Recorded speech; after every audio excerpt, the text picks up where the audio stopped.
আসসালামু আলাইকুম সবাইকে। আশা করি সবাই ভালো আছেন। নতুন আরেকটি ভিডিও নিয়ে পিঙ্কিশ রান্না করে আপনাকে স্বাগতম।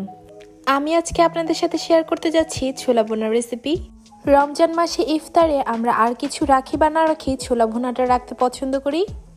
ভিডিওটি না টেনে সম্পূর্ণ ভিডিওটি দেখার অনুরোধ রইল। ছোলা ভুনা তৈরি করতে প্রথমে যে উপকরণটা লাগবে সেটা হচ্ছে ছোলা। এই ছোলাটাকে আমি সারা রাত্রের জন্য ভিজিয়ে রাখবো।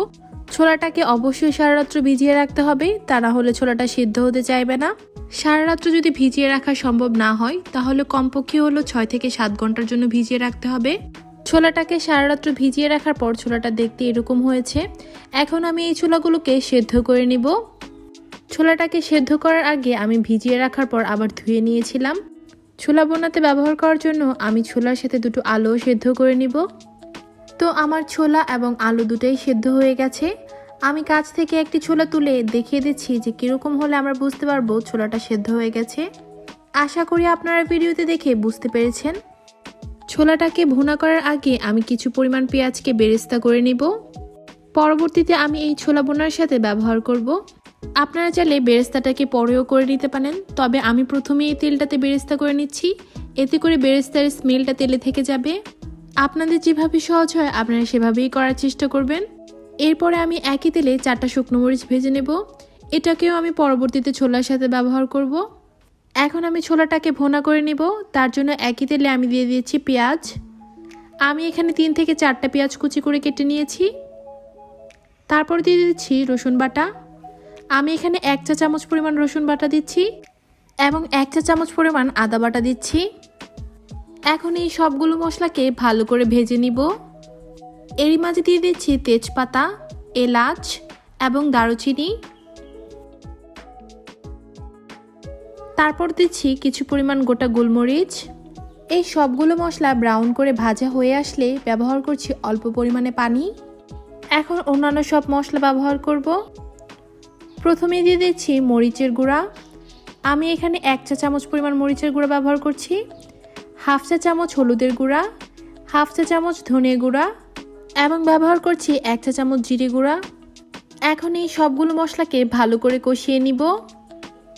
মশলাগুলো ভালো করে কষানো হয়ে আসলে এই পর্যায়ে আমি ব্যবহার করব টমেটো কুচি। আমি এখানে একটা টমেটো কুচি করে কেটে দিয়েছি। টমেটো কুচি দিয়ে আমি আবার মশলাগুলোকে ভালো করে কষিয়ে নিব। মশলাগুলোকে অল্প কষিয়ে নিয়ে এখন ব্যবহার করব পানি, যাতে করে টমেটোটা ভালো করে গলে যায়। পানি দিয়ে ভালো করে নেড়ে একটা ঢাকনার সাহায্যে ঢেকে দেব টমেটোটা গলে আসার জন্য। আমি লবণ ব্যবহার করতে ভুলে গিয়েছিলাম। এখন দিয়ে দিচ্ছি লবণ। স্বাদ মতো লবণ দিয়ে আমি এই মশলাগুলোকে আবারও ভালো করে কষিয়ে নিব।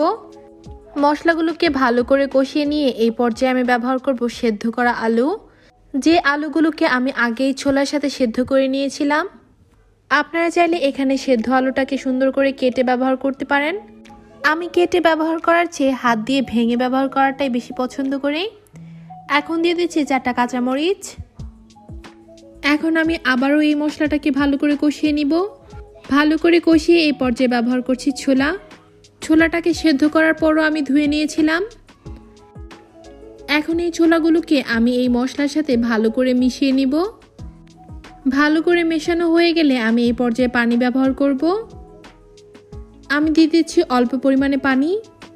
আমি ছোলাটা সমান সমান করে পানি দিচ্ছি। এর থেকে বেশি পানি ব্যবহার করার দরকার নেই, এতটুকু পানি ব্যবহার করলেই হবে। আপনারা অবশ্যই ভিডিও দেখে বুঝতে পারছেন আমি কতটুকু পানি ব্যবহার করেছি। আমি একটু পরপর ঢাকনা তুলে ছোলাগুলোকে ভালো করে নেড়ে দিয়েছি। ছোলাটা প্রায় হয়ে আসলে এই পর্যায়ে ব্যবহার করছি গরম মশলা। বাসায় গরম মশলা না থাকলে জিরা এবং ধনে গুঁড়া মিলিয়েও ব্যবহার করতে পারেন।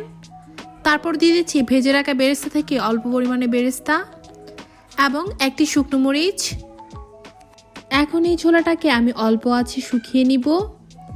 তো দেখতে পাচ্ছেন আমার ছোলা প্রায় হয়ে এসেছে। আমি ছোলাটাকে একদম শুকিয়ে নিয়েছি।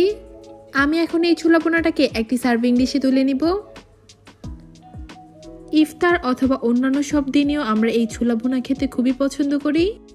আশা করি আমার আজকের এই ছোলা ভুনা রেসিপি আপনাদের কাছে ভালো লেগেছে। যদি ভালো লেগে থাকে তাহলে প্লিজ আমার চ্যানেলটা সাবস্ক্রাইব করবেন। আর যারা সাবস্ক্রাইব করেছেন তাদেরকে অসংখ্য ধন্যবাদ। আশা করি আমার এই ছোট্ট চ্যানেলটা আপনারা সাপোর্ট করবেন। আপনাদের একটু সাপোর্ট আমাকে অনেক দূর নিয়ে যাবে। তাহলে দেখা হচ্ছে নেক্সট কোনো ভিডিওতে। সে পর্যন্ত সবাই ভালো থাকবেন, সুস্থ থাকবেন। আল্লাহ হাফেজ। I wanna thank you, you